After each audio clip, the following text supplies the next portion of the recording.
안녕하십니까 여러분. 건강운동관리사 필기시험을 보느라 대단히 고생 많으셨습니다. 이제 남아있는 것은 건강운동관리사 실기구술시험을 여러분들은 준비하고 계실 겁니다. 이번에 건운사 필기시험이 문제가 굉장히 난이도가 쉬웠어요. 그래서 합격률이 굉장히 높을 것으로 생각을 합니다. 따라서 과거에 합격자가 10% 미만이었을 때는 실기구술시험이 그만큼 쉬울 수 있습니다. 그러나 이번처럼 난이도가 좀 낮고 합격률이 높다라고 판단된다면 반드시 실기구술시험은 그 난이도가 매우 높아질 것으로 생각을 합니다. 왜냐하면 현재 연수원이 전국에 4군데에서 하고 있는데 그 각각의 수용시설 인구가 많지 않습니다. 따라서 건운사 필기 실기 합격자가 많다면 직무연수를 할 수 있는 그런 여건이 안 되기 때문에 실기구술시험은 반드시 난이도를 높게 할 것이다 라고 생각을 합니다. 여러분들이 이미 공시한 대로 실기시험은 7월 22일, 3일 양일간 실시하는 것으로 알려져 있습니다. 따라서 이번 실기구술시험을 준비하기 위해서 여러분들은 많은 준비를 하셔야 할 것입니다. 제 수업을 듣는 학생들도 이미 필기를 합격했고 실기를 어떻게 준비해야 할지 많은 학생들이 문의를 하고 있습니다. 따라서 제가 여러분들의 공부에 도움이 되고자 하기 위해서 간단한 동영상 촬영을 준비했습니다. 다들 주지하다시피 건운사의 실기구술시험은 크게 3파트로 구성되어 있습니다. 건강체력측정평가, 그리고 운동 트레이닝 방법, 그리고 3번째로 운동손상평가 및 재활입니다. 이미 체육지도자연수원에서 고시한 대로 건강체력측정평가는 유형군 분류 및 평가, 그리고 건강체력측정평가, 그리고 운동부하검사 및 해석, 이 3가지 파트 중에 실기구술시험을 출제하게 되어 있습니다. 그럼 여기에서 우리가 가장 그동안에 많이 나왔던 유형의 실기 문제를 한번 보도록 하면요, 바로 이처럼 이런 문제였어요. 보시다시피 건강체력측정평가 사례연구에서 K씨는 남성 55세로 신장 170, 체중 80kg, BMI 27.7, 안정시 혈압, 심박수가 65, 혈압 140, 90, 총 콜레스테롤 220, LDL 100, HDL 35, 공복시 혈당 90, 운동을 하지 않고 있다. 최근 체중 감량을 예언했다. 이 사람에 대한 심혈관 질환의 위험 요인은 몇 개인가? 그래서 이 사람은 과연 위험군이 중위험군인가 고위험군인가, 이거를 구분하는 문제가 매우 빈번하게 출제가 됐습니다. 자, 이런 문제가 ACSM 가이드라인의 10판과 11판을 보면 약간의 책의 내용이 바뀐 게 바로 여러분들 11판 교재를 보시게 되면요, 40페이지에 보면 심혈관 질환 위험 요인과 준거 정의 이렇게 해서 표 2-2가 있습니다. 여기 보시면 이미 이거는 10판 전에도 계속 동일하게 나와 있지만 기준이 약간씩 변했다는 것. 자, 예를 들면 연령, 가족력, 흡연, 신체활동, 그 다음에 BMI나 허리둘레, 혈압, 지질, 그 다음에 혈중 포도당 수치, 그 다음에 이 음성 위험 요인으로 HDL 콜레스테롤을 두고 있습니다. 그런데 다른 거는 대부분 동일한데요, 혈압의 기준이 130에 80으로 바뀌었어요. 즉 이게 높으면 130에 80을 넘어가면 그러면 혈압이 있는 것으로 간주를 하는 겁니다. 고혈압으로 간주가 되는 거고요. 그 다음에 혈중 지질 수치도 이제 이 지질 수치는 거의 대동소이합니다. 작년하고 같고, 예를 들면 LDL은 130 이상, 그 다음에 HDL은 40 미만인 경우, 그리고 뭡니까? HDL은 이제 그렇게, 그 다음에 혈중 총 콜레스테롤은 200 이상, 뭐 이 정도, 이건 거의 동일한 것 같습니다. 자, 그래서 이제 이런 것들을 가지고 지금 여기에서 위험 요인이 몇 개가 되는 거예요. 지금 남성 55세, 연령의 55세 이상이면 심혈관 질환의 위험 요인이 포함되는 거죠. 그 다음에 BMI는 27.7, 뭐 이거는 아직 아닌 거예요. 30 이상이 문제가 되니까.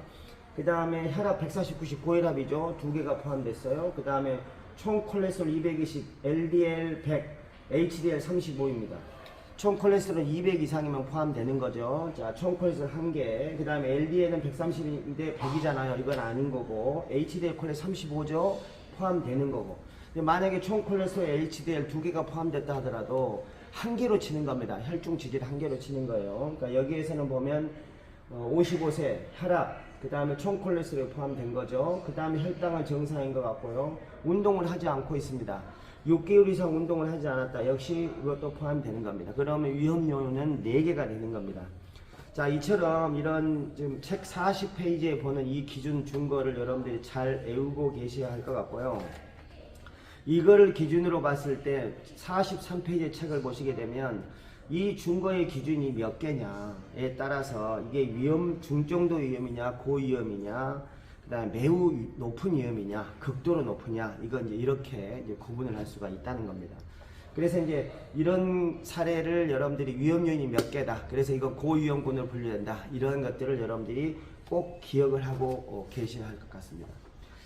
자, 그 다음에 또 하나가 이제 건강 체력 측정 평가에서 우리가 일반적으로 여러분들 이제 혈압을 측정하는 것을 과거에는 문제를 많이 냈어요. 그런데 요즘에 사실 임상에서는 혈압을 직접 수은 혈압계를 측정하는 사례는 거의 없습니다. 의사, 간호사의 경우도 수은 혈압계를 측정하지 않고 요즘에 자동 혈압계를 측정하기 때문에 간호사 시험에서 역시 이 문제는 출제가 되지 않을 확률이 거의 99%입니다. 여태까지 나온 적도 없고요. 자, 그 다음에 이제 문제는 이제 혈압에 대한 기준치가 많이 바뀌었다는 거. 130에 80이 넘어가면 우리가 이제 고혈압이라는 것으로 간주한다는 거. 여기에서 이제 AHA나 그 다음에 그 뭡니까 그 미국의 심장 ACC나 AHA 즉 심장학회라든가 아니면은 이제 이런 학회에서는 주로 130에 80 즉 130에 80을 넘어가면 고혈압 1단계로 친다는 거예요. 그 다음에 140, 90을 과거에는 고혈압 1단계였지만 이걸 고혈압 2단계로 친다는 겁니다. 굉장히 혈압의 기준이 낮춰져 있다는 것을 알 수가 있겠죠. 그러나 JNC는 미국 이제 의사협회인데 여기에서는 보게 되면 과거하고 동일한 준거를 가지고 있다. 이 정도 기억을 하시면 될 것 같고요. 그 다음에 이제 구술 실기에서 또 하나 나올 수 있는 것은 뭐냐면 우리가 이제 체지방 심전도를 붙일 때 전극을 어느 부위에 붙이느냐. V1은 어디에 붙이고 V5는 어디에 붙이고 V6는 어느 부위에 붙이는가. 이거에 대해서 여러분들이 반드시 알고 계셔야 합니다. 또 하나가 스킨폴드 캘리퍼를 측정할 때 견갑 하부는 어디를 측정하고 그 다음에 상장골은 어느 부위를 측정하는가. 이게 수직인가 대각선인가까지도 여러분들이 반드시 알고 계셔야 합니다. 여기 요목에서는 신체 조성이라는 항목에 반드시 구술 실기에도 평가가 될 수 있는 문제가 되겠습니다. 그리고 근력 근지구력 검사, 유연성 검사, 평형성 민첩 순발력 검사. 이 평형성 민첩성 순발력 검사는요, 사실은 이제 우리가 기본적으로 여러분들 다 알고 계시리라 생각을 합니다. 민첩성은 무엇이고 순발력은 무엇이냐. 그러니까 민첩성은 순간적으로 내 몸의 방향을 바꿀 수 있는 그런 거고요. 그 다음에 또 하나는 이제 순발력은 내가 얼마나 폭발적인 힘을 단시간에 낼 수 있느냐. 이걸 보는 게 이제 순발력이라는 거. 뭐 여러분들 잘 알고 계실 것으로 생각을 합니다. 그 다음에 운동 부하 검사의 이제 방법과 이제 해석인데 여기에 대해서는 구술 실기에서는 잘 출제가 되지 않을 확률이 굉장히 높습니다.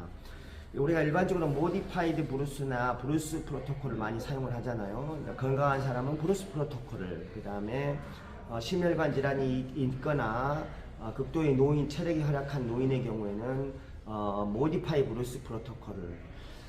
자, 트레드밀과 바이스클로 검사할 때 바이스클은 좀 더 안전하다는 것. 그러나 근피로도로 인해서 검사의 시간이 좀 짧아질 수 있다는 것. 그래서 이 최대 하의 능력밖에 볼 수 없다는 것. 이런 특성은 여러분들이 만약에 구술 시험에서 나온다면 구술에서 답변을 하시면 될 것 같습니다. 자, 이거는 이제 제가 실기시험 건강체력평가 관련된 예상 문제로 이렇게 하는 건데요. 요거는 나중에 여러분들 화면에 올려드리도록 하겠습니다.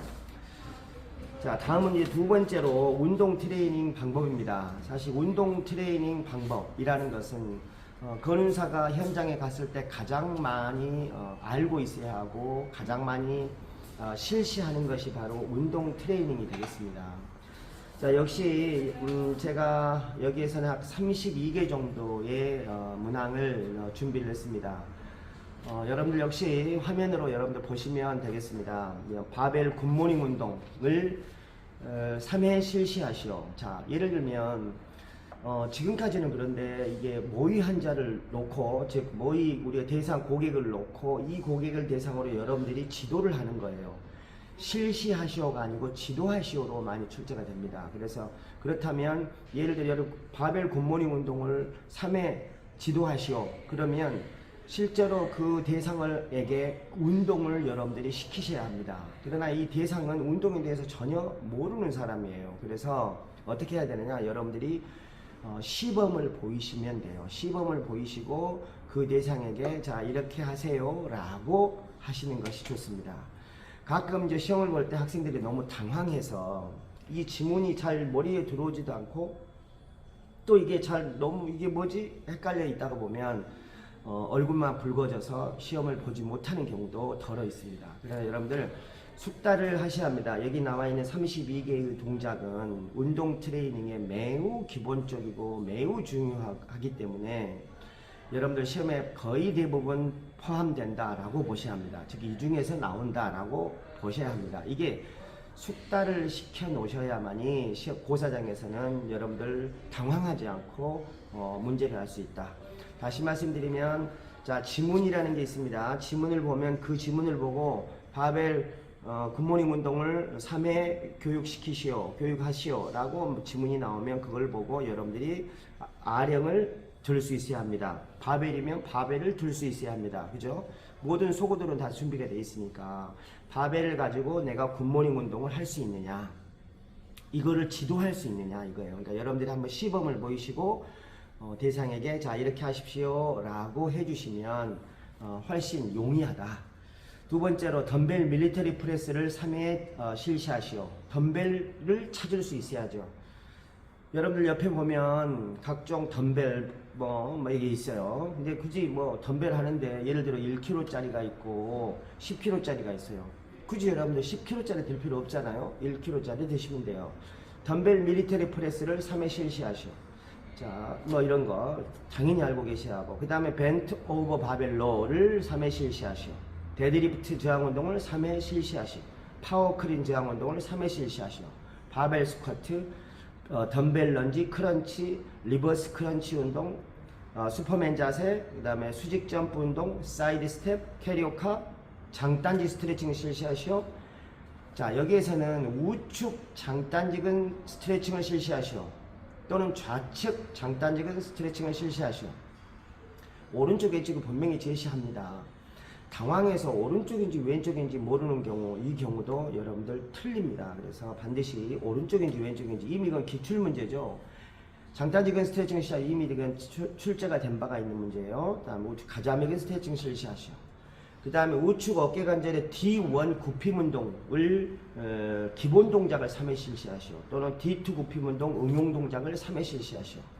D1, D2 운동 기본이냐 응용이냐까지도 여러분들 알고 계셔야 합니다. 자, 이처럼 제가 이거를 여러분들 한번 보시고요. 이걸 한번 여러분들이 실제로 해보시기 바랍니다. 자, 그래서 운동 트레이닝 방법에서는 유산소 트레이닝 방법, 저항성 트레이닝, 유연성 트레이닝, 기타 소도구가 있는데 일반적으로 우리가 유산소 트레이닝을 하라, 이거는 잘 문제를 내지 않습니다. 왜? 러닝머신이 있어야 하고 거기에 이게 모르는 사람 누가 있습니까? 그래서 이 문제를 출제하지 않고요. 방금 여러분들 제가 예를 들어서 설명한 저항성 트레이닝과 유연성 트레이닝, 기타 소도구를 이용한 훈련을 여러분들이 사전에 준비를 해 주시기를 바랍니다. 다음은 마지막으로 운동 손상 평가 및 재활입니다. 운동 손상 평가 및 재활은 손상 평가 문제가 나올 수도 있고 손상 재활이 나올 수도 있습니다. 손상 평가에서는 여러분들이 이미 저는 뭐 거론사 합격할 정도면 다 알고 계실 것으로 생각을 합니다. 우리가 어깨에서부터 발목까지 여러분들이 공부를 많이 하셨고 애우셨고 하셨던 진단명과 손상평가법 있잖아요. 이거를 다 알고 계셔야 합니다. 예를 들어서 우측 위팔 어깨 관절의 전방 불안정 검사를 실시하시오 라고 나왔습니다. 그럼 안테리어 어프렌션 테스트를 해야겠죠. 안테리어 어프렌션 테스트를 하면 됩니다. 그러면 자, 이 모의 대상을 베드에 어떤 자세로 눕혀서 내가 오른손은 어디를 잡고 왼손은 어디를 잡고 있어야 하는가, 이게 중요해요. 중요한 건 여러분들 그 평가표에는요, 그러니까 그 채점관들이 갖고 있는 평가표에는 체크리스트 형식으로 되어 있습니다. 그래서 이 모의 대상을 제대로 눕혔는가, 그 다음에 검사자의 오른손은 어느 부위를 잡고 있는가, 왼손은 어느 부위를 잡고 있는가, 이거를 정확하게 체크를 하면 거기에 3점, 2점, 1점 이게 하게 돼 있어요. 그래서 여러분들이 오른손, 왼손을 어디를 대고 있는가. 그 다음에 또 마지막 중요한 게요. 그러니까 첫 번째 중요한 거는 네, 안녕하세요. 무슨 검사를 하겠습니다. 라고 대면을 하는가, 소통하는가. 두 번째, 제대로 검사를 하는가. 손이 어디에 위치하고 있는가. 이거 보는 거고요. 세 번째는 검사를 한 다음에 저 통증 있으세요? 불안정하세요? 불안정을 느끼세요? 이런 걸 물어서 네, 양성입니다.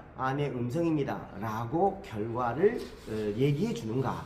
여기까지가 크게 세 파트죠. 소통, 제대로 된 검사, 그 다음에 평가 결과에 대한 얘기. 요 세 개의 큰 카테고리로 구분해 가지고 여러분들이 연습하시면 될 것 같습니다. 그래서 우측 위팔 어깨 관절의 후방 불안정 검사를 실시하시오. 그럼 포스테리어 리로케이션 테스트를 하면 되는 거예요. 자, 오른팔입니다. 그죠? 그러니까 당황하지 말고 이런 연습들은 여러분들이 교재를 보시고 정확한 자세로 숙달이 되어야겠습니다. 하지직거상 검사 실시하시오. 토마스 검사 실시하시오. 각종 검사 있죠. 좌측 전방 십자인대 손상을 알아보는 앞당김 검사 실시하시오. 뭐 이런 것들이 나오면 여러분들은 반드시 세 가지 파트. 네, 안녕하세요. 자, 무슨 검사에 대해서 하도록 하겠습니다. 그리고 자세 취하게 한 다음에 정확하게 내가 위치를 취하는가, 환자를 제대로 취했는가, 내가 제대로 취하고 있는가, 손의 위치는 올바른가. 그 다음에 평가를 한 다음에 네, 불안정하세요? 통증 있으세요? 그 결과에 따라서 네, 검사 결과 양성입니다. 네, 검사 결과 음성입니다. 라고 여러분들이 멘트를 해주신다면 손상 평가는 퍼펙트가 될 것입니다. 자, 다음으로 이제 재활운동인데요. 자, 아까 여러분들이 하신 운동 트레이닝 방법하고 재활운동하고 조금 유사할 수 있지만 다릅니다.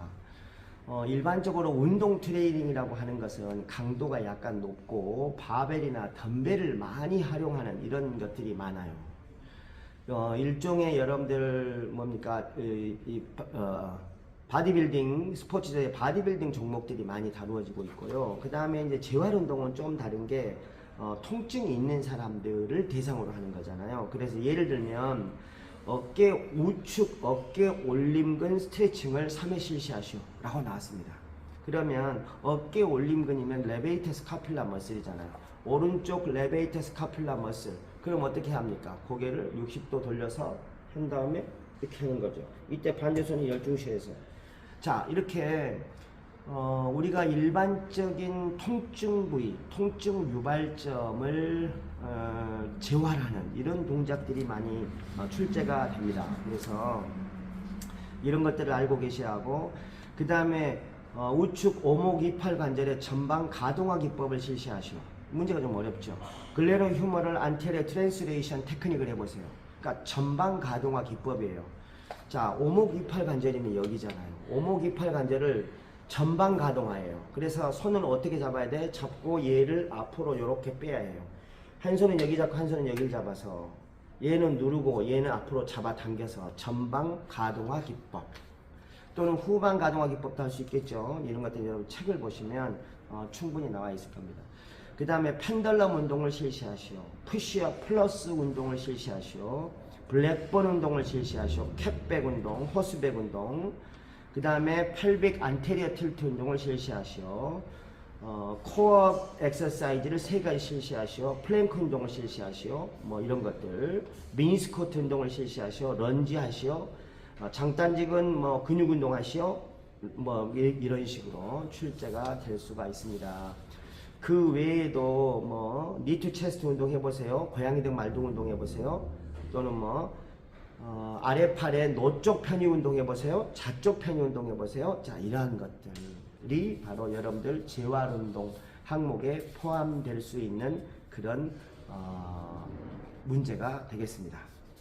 자, 지금까지 제가 여러분들 건운사 실기 구술 시험에 대해서 간략하게 말씀드렸습니다. 결론적으로 자, 이번 건운사의 필기 시험은 쉬웠습니다. 난이도가 굉장히 쉬웠어요. 얼핏 문제를 보더라도 굉장히 어려운 문제가 없었고 평이한 문제였다라고 봅니다.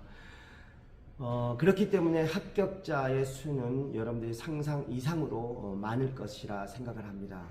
우리가 언젠가는 이 문제가 너무 어려워서 필기 합격률이 8% 연적도 있었습니다. 결국엔 너무 적어서 우리가 이 직무연수 기간이 운영이 안 되는 경우도 있었어요. 4개인데 1개가 포기하고 3군데밖에 못 돌아가는 경우도 있었는데 이번에는 합격자가 너무 많아서 아마 또 연수원이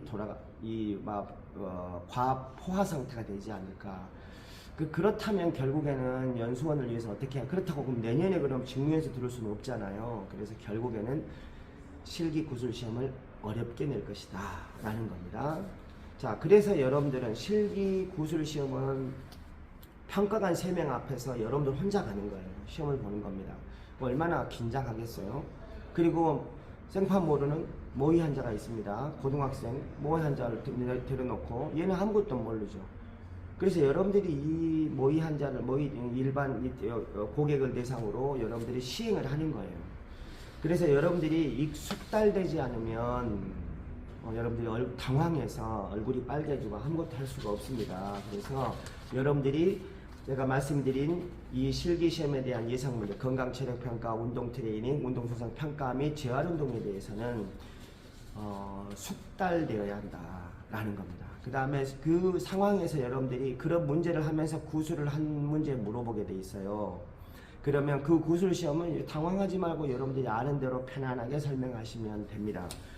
그 구술 시험이라는 것도 이렇게 구술 시험이라는 게 막 어려운 생뚱맞은 문제가 나오지 않고요. 여러분들이 건운사 준비하셨을 때 그 지식이면 당황하지만 않으면 충분히 답을 할 수 있는 그런 문제로만 내기 때문에요. 예를 들면 민첩성과 순발력의 차이를 얘기해 보세요 라던가 이런 문제예요.